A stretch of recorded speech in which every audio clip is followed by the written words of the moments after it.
नमस्ते। स्वागत है आप सभी का रहस्य लोक में।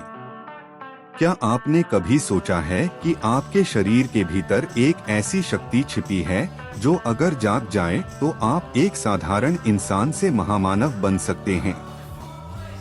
एक ऐसी ऊर्जा जो पूरे ब्रह्मांड की शक्ति को आपके भीतर समेटे हुए है। प्राचीन ग्रंथों में इसे कहा गया है कुंडलिनी। हजारों सालों से इसे गुप्त रखा गया। आखिर क्यों? क्या यह वाकई इतनी शक्तिशाली है या सिर्फ एक कल्पना? आज रहस्यलोक की इस विशेष सीरीज में हम शुरू कर रहे हैं एक ऐसी यात्रा जो आपके भीतर के अंधेरे को मिटाकर आपको अनंत प्रकाश की ओर ले जाएगी। आज भाग 1 में हम जानेंगे कुंडलिनी का असली विज्ञान और पहले द्वार यानी मूलाधार चक्र का गहरा रहस्य। सबसे पहले समझते हैं कि कुंडलिनी असल में है क्या। संस्कृत में कुंडल का अर्थ होता है घेरा या कुंडली। जिस तरह एक सांप 3.5 फेरे लेकर सोता है, ठीक उसी तरह यह ऊर्जा आपकी रीढ़ की हड्डी के सबसे निचले हिस्से में सोई हुई अवस्था में है। आधुनिक विज्ञान की भाषा में कहें तो यह आपकी पोटेंशियल एनर्जी है। हम अपने दिमाग का केवल 5 से 10% हिस्सा ही इस्तेमाल कर पाते हैं। कुंडलिनी जागरण वह प्रोसेस है जो मस्तिष्क के उन साइलेंट एरियाज को जगा देती है जिन्हें आज का विज्ञान भी पूरी तरह नहीं समझ पाया है। जब यह ऊर्जा जागती है तो यह आपकी रीढ़ की हड्डी के जरिए ऊपर की ओर यात्रा शुरू करती है। यह किसी बिजली के हाई वोल्टेज करंट की तरह होती है। इसलिए याद रखिए, यह जितनी दिव्य है बिना तैयारी के उतनी ही खतरनाक भी हो सकती है। सफर पर निकलने से पहले रास्ता पता होना चाहिए। हमारे शरीर में 72,000 सूक्ष्म नाड़ियां हैं। इनमें 3 सबसे मुख्य हैं। पहली ईड़ा जो ठंडी है और चंद्रमा का प्रतीक है। दूसरी पिंगला जो गर्म है और सूर्य का प्रतीक है। और इन दोनों के बीच में होती है सुषुम्ना। ज्यादातर इंसानों की ऊर्जा ईड़ा और पिंगला में ही भटकती रहती है। हम दिन भर बस सुख दुख, प्यार नफरत और ठंडे गर्म के चक्कर में फंसे रहते हैं। लेकिन जैसे ही आप साधना शुरू करते हैं, ईड़ा और पिंगला संतुलित होने लगती हैं और सुषुम्ना का द्वार खुलता है। यही वह राजमार्ग है जिससे होकर कुंडलिनी आपके मस्तिष्क यानी सहस्रार तक पहुंचती है। अब बात करते हैं उस पहले पड़ाव की जहां से यह यात्रा शुरू होती है। इसे कहते हैं मूलाधार चक्र। यह आपके अस्तित्व की नींव है। इसका रंग गहरा लाल है और तत्व है पृथ्वी। यह चक्र आपके सर्वाइवल, आपके डर और आपकी इच्छाओं को कंट्रोल करता है। जब साधक यहाँ ध्यान लगाता है तो उसे कुछ अद्भुत अनुभव होने लगते हैं। कभी शरीर भारी महसूस होगा तो कभी ऐसा लगेगा जैसे रीढ़ के निचले हिस्से में चींटियां रेंग रही हैं। कभी कभी बिजली के हल्के झटके भी महसूस हो सकते हैं। अगर आपका मूलाधार चक्र कमजोर है तो आपको हमेशा डर लगेगा और आप आलस से भरे रहेंगे।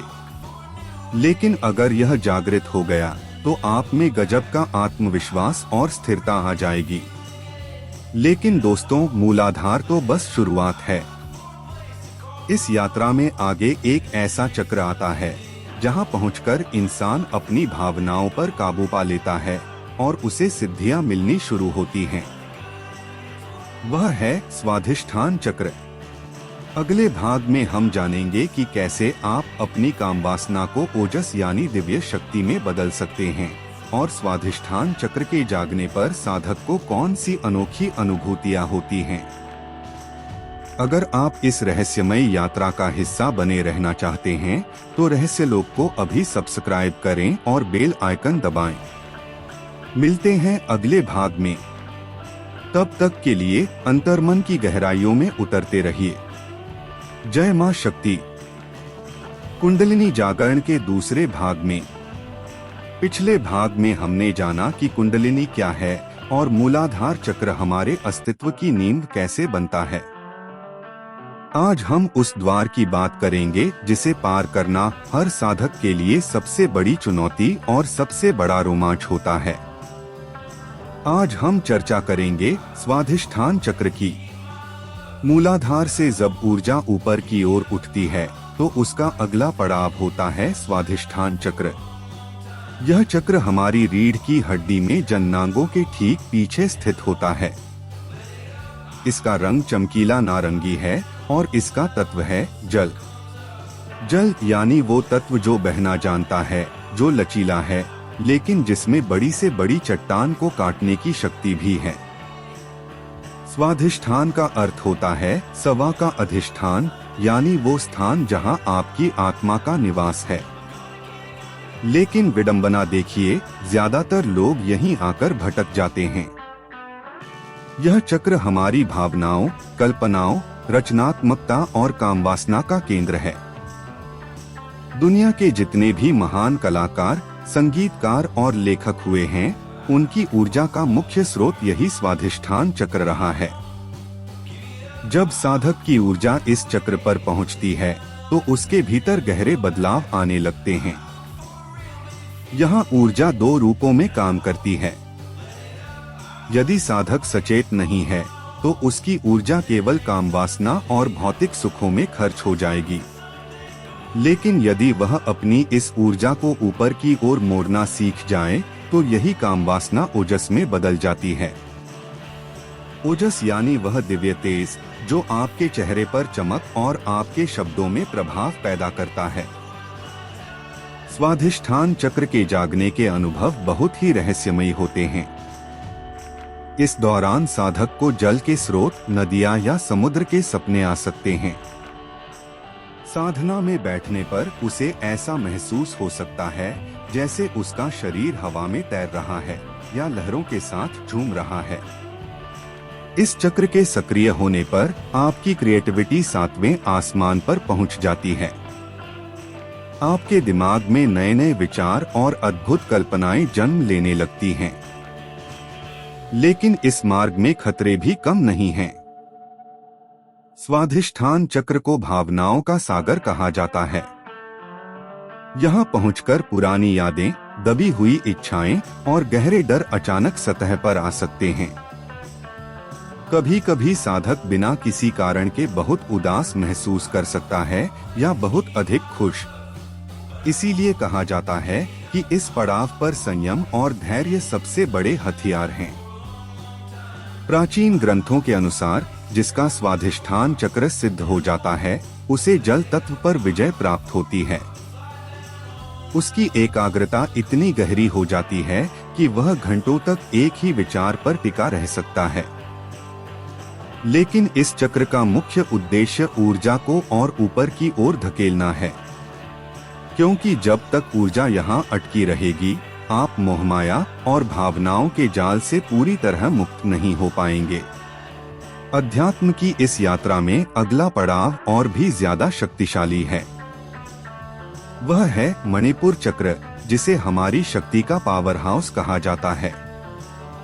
अगले भाग में हम जानेंगे कि कैसे सूर्य के समान चमकने वाला मणिपुर चक्र आपको इस संसार में अपराजेय शक्ति प्रदान कर सकता है।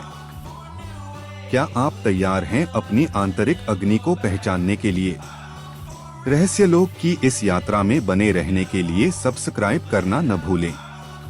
मिलते हैं अगले भाग में, जहां ऊर्जा जल से निकलकर अग्नि में प्रवेश करेगी। तब तक के लिए खुद को जानते रहिए, पहचानते रहिए। जय मां शक्ति। कुंडलिनी जागरण के तीसरे भाग में आपका स्वागत है। पिछले 2 भागों में हमने मूलाधार की स्थिरता और स्वाधिष्ठान की भावनाओं को समझा। आज हम उस केंद्र की बात करेंगे जहां से एक इंसान के भीतर संकल्प, साहस और असीमित शक्ति का जन्म होता है। आज की यात्रा है मणिपुर चक्र की, जिसे हमारे शरीर का शक्ति केंद्र या पावर हाउस कहा जाता है। जब साधक की ऊर्जा स्वाधिष्ठान के जल तत्व से ऊपर उठती है तो वह प्रवेश करती है अग्नि के क्षेत्र में। मणिपुर चक्र हमारी नाभि के ठीक पीछे स्थित होता है। इसका रंग दोपहर के तपते हुए सूर्य की तरह सुनहरा पीला है और इसका तत्व है अग्नि। अग्नि जो रूपांतरण की शक्ति रखती है, जो अंधेरे को जलाकर प्रकाश में बदल देती है। मणिपुर का अर्थ होता है मणियों का नगर। प्राचीन ऋषि कहते थे कि यह चक्र इतना कीमती है कि यहाँ पहुँचने के बाद साधक को दुनिया की असली दौलत यानी उसकी आंतरिक शक्ति का एहसास होता है। यह वह स्थान है जहाँ से आपकी विल पावर यानी इच्छा शक्ति संचालित होती है। अगर दुनिया में किसी व्यक्ति ने शून्य से शिखर तक का सफर तय किया है तो समझ लीजिए कि उसका मणिपुर चक्र बहुत शक्तिशाली है। जब आपकी ऊर्जा मणिपुर चक्र पर सक्रिय होती है तो आपके भीतर से डर हमेशा के लिए खत्म होने लगता है। आप चुनौतियों से भागते नहीं बल्कि उनका सामना करने के लिए तैयार रहते हैं। यहाँ पहुंचकर साधक को अपनी पाचन शक्ति और शरीर की गर्मी में बदलाव महसूस होने लगता है। आपको ऐसा अनुभव हो सकता है जैसे आपकी नाभि के पास एक छोटा सा सूरज चमक रहा हो, जिसकी किरणें पूरे शरीर में ऊर्जा भर रही हैं। लेकिन इस चक्र की एक बहुत बड़ी चुनौती भी है। चूंकि यह अहंकार और प्रभुत्व का केंद्र है, इसलिए यहाँ ऊर्जा पहुँचने पर साधक के भीतर मैं की भावना प्रबल हो सकती है। उसे लग सकता है कि वह सबसे शक्तिशाली है। अगर इस शक्ति का उपयोग दूसरों को दबाने या केवल स्वार्थ के लिए किया जाए तो ऊर्जा यहीं भटक कर रह जाती है। लेकिन अगर साधक इस अग्नि का उपयोग अपने भीतर की बुराइयों को जलाने के लिए करे तो वह एक महान व्यक्तित्व का स्वामी बन जाता है। मणिपुर चक्र के सिद्ध होने के कुछ खास संकेत हैं। साधक की आंखों में एक विशेष चमक आ जाती है और उसकी आवाज में एक ऐसी कमांड होती है कि लोग उसकी बात सुनने को मजबूर हो जाते हैं। इसे नाभि साधना भी कहा जाता है। पुराने समय के योद्धा और पहलवान इसी चक्र को जागृत करके युद्ध भूमि में अदम्य साहस का परिचय देते थे। विज्ञान की दृष्टि से देखें तो हमारी नाभि के पास सोलर प्लेक्सस नाम का नसों का एक बड़ा गुच्छा होता है, जिसे दूसरा मस्तिष्क भी कहा जाता है।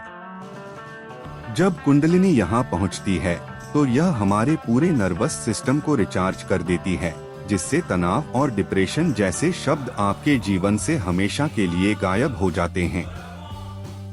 लेकिन याद रहे, अग्नि का स्वभाव है ऊपर की ओर उठना। मणिपुर की इस प्रचंड ऊर्जा को जब हम प्रेम और करुणा के साथ जोड़ते हैं तब द्वार खुलता है हृदय चक्र का, जिसे हम अनाहत कहते हैं। अगले भाग में हम जानेंगे कि कैसे शक्ति जब प्रेम में बदलती है तो साधक को उस शांति का अनुभव होता है जो शब्दों से परे है।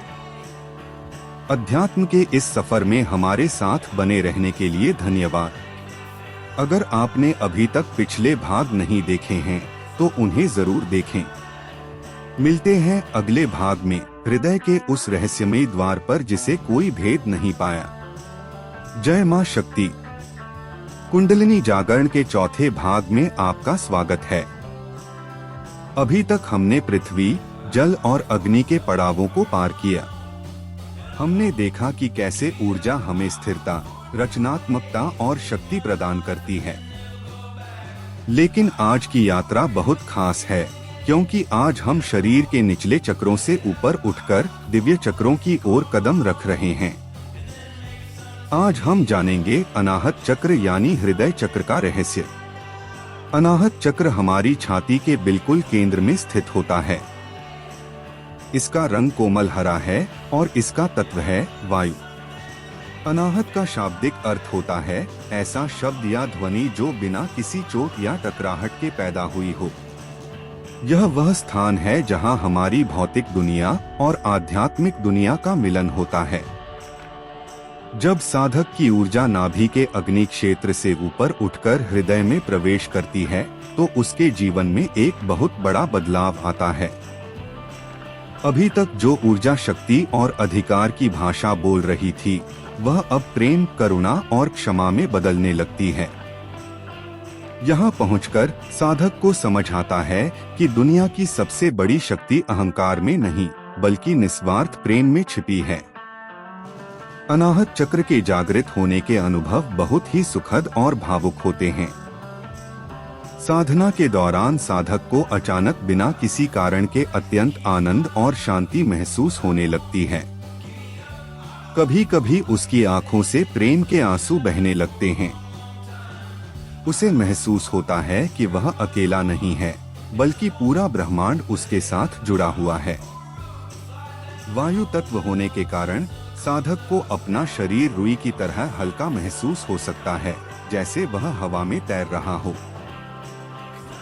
इस चक्र की सबसे बड़ी सिद्धि है अभय, यानी पूरी तरह से निडर हो जाना। लेकिन यह वह डर नहीं है जिसे आपने मणिपुर चक्र में शक्ति से जीता था, बल्कि यह वह निडरता है जो तब आती है जब आप हर जीव में खुद को देखने लगते हैं। जब आपके मन से नफरत, जलन और बदला लेने की भावना खत्म हो जाती है, तब समझ लीजिए कि आपका अनाहत चक्र खिलने लगा है। लेकिन इस पड़ाव पर एक सूक्ष्म खतरा भी है, वह है अतिभावुकता। कई बार साधक भावनाओं के इस असीम सागर में इतना डूब जाता है कि वह सांसारिक जिम्मेदारियों से कटने लगता है। इसीलिए यहाँ संतुलन बहुत जरूरी है। प्राचीन ऋषि कहते थे कि जिसका हृदय चक्र शुद्ध है उसकी वाणी में सत्य उतर आता है और उसके पास बैठने मात्र से लोगों के दुख दूर होने लगते हैं। विज्ञान कहता है कि हमारे हृदय के पास एक शक्तिशाली इलेक्ट्रोमैग्नेटिक फील्ड होता है जो मस्तिष्क से भी ज्यादा मजबूत है। जब कुंडलिनी इस क्षेत्र को सक्रिय करती है तो आपके हृदय की धड़कन और मस्तिष्क की तरंगे एक लय में आ जाती हैं। इससे आपकी हीलिंग पावर बढ़ जाती है, यानी आप न केवल खुद को बल्कि अपनी सकारात्मक ऊर्जा से दूसरों को भी ठीक करने की क्षमता रखने लगते हैं। अनाहत चक्र वह पुल है जिसे पार करते ही साधक की साधना व्यक्तिगत से ब्रह्मांडीय हो जाती है। लेकिन सफर अभी खत्म नहीं हुआ है। जैसे ही यह प्रेम की ऊर्जा और अधिक सूक्ष्म होती है, यह प्रवेश करती है कंठ में स्थित विशुद्धि चक्र में, जहां से मनुष्य की वाणी सिद्ध होती है और वह सत्य के करीब पहुंचता है। अगले भाग में हम जानेंगे कि कैसे अपनी आवाज और संवाद की शक्ति को दिव्य बनाया जाता है और विशुद्धि चक्र के जागने पर साधक को कौन सी अनोखी सिद्धियां प्राप्त होती हैं। रहस्यलोक की इस दिव्य यात्रा में मेरे साथ बने रहने के लिए आपका धन्यवाद। अगर यह जानकारी आपको प्रेरित कर रही है तो इसे साझा जरूर करें। मिलते हैं अगले भाग में सत्य और शुद्धि के केंद्र पर। जय मां शक्ति। नमस्ते और रहस्यलोक की विशेष सीरीज कुंडलिनी जागरण के 5वें भाग में आपका स्वागत है। अभी तक हमने शरीर की ऊर्जा को प्रेम और करुणा के केंद्र यानी हृदय चक्र तक पहुंचते देखा।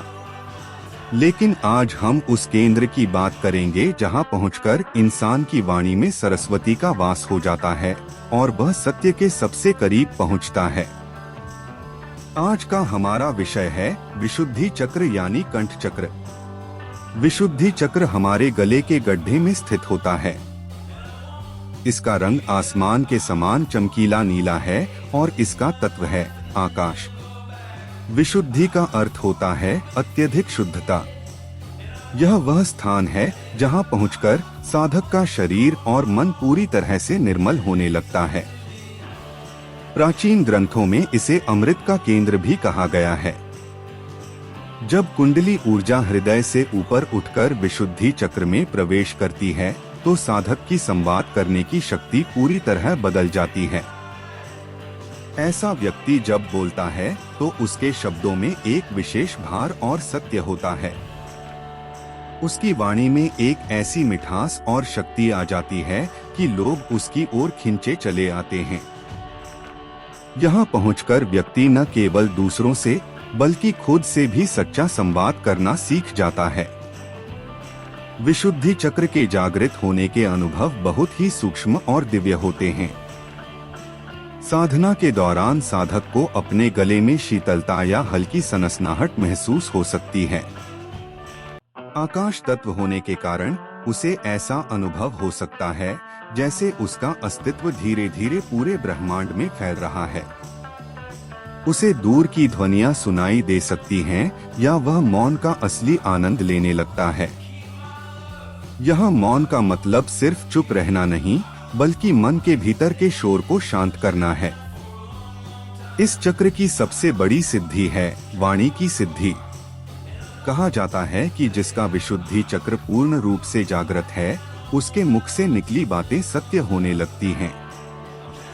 लेकिन यह सिद्धि तभी मिलती है जब साधक अपने भीतर के कड़वाहट, झूठ और निंदा को पूरी तरह त्याग देता है। यदि यह चक्र असंतुलित हो तो व्यक्ति को गले की समस्याएं, थायराइड या अपनी बात न कह पाने की हिचकिचाहट महसूस हो सकती है। विशुद्धि चक्र का एक और अद्भुत रहस्य है विष का अमृत में रूपांतरण। जिस तरह भगवान शिव ने हलाहल विष को अपने कंठ में रोककर उसे नीलकंठ में बदल दिया था, उसी तरह यह चक्र दुनिया के कड़वे अनुभवों और नकारात्मकता को सोखकर उसे ज्ञान और शांति में बदलने की शक्ति रखता है। यहाँ पहुंचकर साधक दुनिया की बुराइयों से प्रभावित होना बंद कर देता है। विज्ञान के नजरिए से देखें तो यह चक्र हमारी थायराइड ग्रंथि और तंत्रिका तंत्र को नियंत्रित करता है। जब यहाँ ऊर्जा का संचार बढ़ता है तो शरीर का मेटाबॉलिज्म सुधरता है और चेहरे पर एक अनोखा तेज आ जाता है। यह चक्र हमें रचनात्मक अभिव्यक्ति, क्रिएटिव एक्सप्रेशन की पराकाष्ठा पर ले जाता है। जैसे ही ऊर्जा विशुद्धि चक्र की शुद्धि को पार करती है, वह तैयार हो जाती है सबसे रहस्यमय द्वार के लिए, वह द्वार जिसे तीसरी आंख कहा जाता है।